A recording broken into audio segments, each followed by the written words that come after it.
Has anyone ever experienced something eerie in the woods? It was supposed to be a weekend getaway, just me and a few friends, escaping the noise of the city to enjoy some peace and quiet in the woods.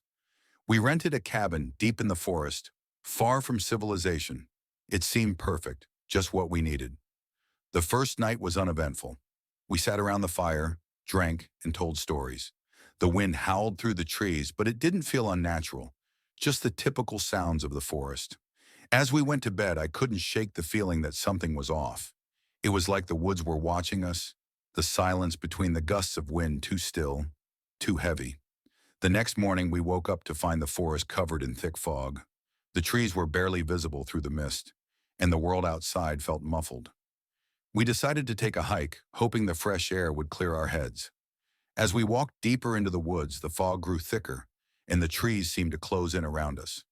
I noticed something strange. The trees weren't just ordinary pines.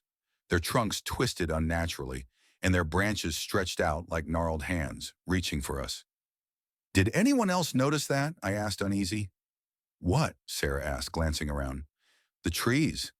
They look alive. Oh, stop it, she laughed, though her voice was shaky. It's just the fog playing tricks on you. But the feeling wouldn't leave me. The deeper we went, the more I felt something watching us. Every time I turned around, I thought I saw movement in the mist. But when I looked again, nothing was there. After hours of walking, we finally reached a clearing. The fog was thinner here, but the atmosphere was still heavy. In the center of the clearing stood an old stone well, overgrown with moss and ivy. It looked out of place, ancient. Let's take a break, Sarah suggested, sitting down on a nearby rock. We all gathered around the well, but as I looked at it, something caught my eye, a shadow shifting beneath the surface. I stepped closer. Don't, Mark said, grabbing my arm. It's probably just an animal. But the shadow seemed to move.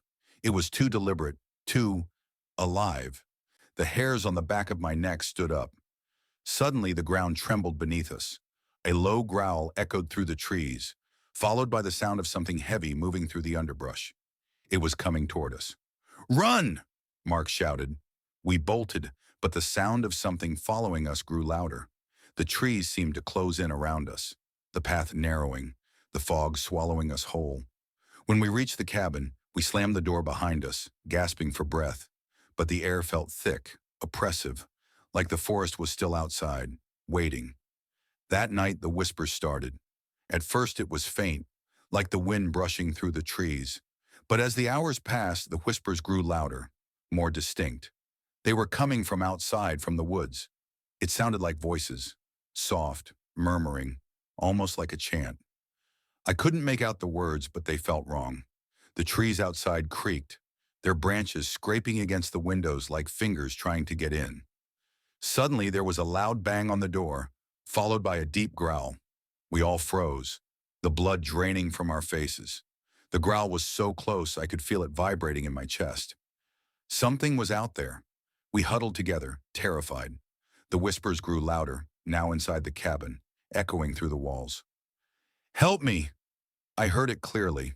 It was Sarah's voice, but when I turned to look at her, she was across the room, pale and trembling. The whispers grew frantic.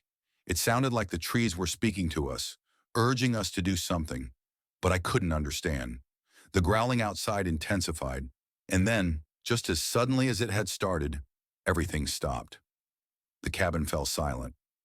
We waited in the dark, hearts racing, and then, as dawn broke, the door creaked open. There was nothing there. We stepped outside, but the fog had lifted. The trees stood tall, normal again. The well was gone. The forest seemed quiet, almost too quiet. We left, not speaking of what happened. But sometimes when the wind howls through the trees, I swear I can still hear the whispers, deep in the woods.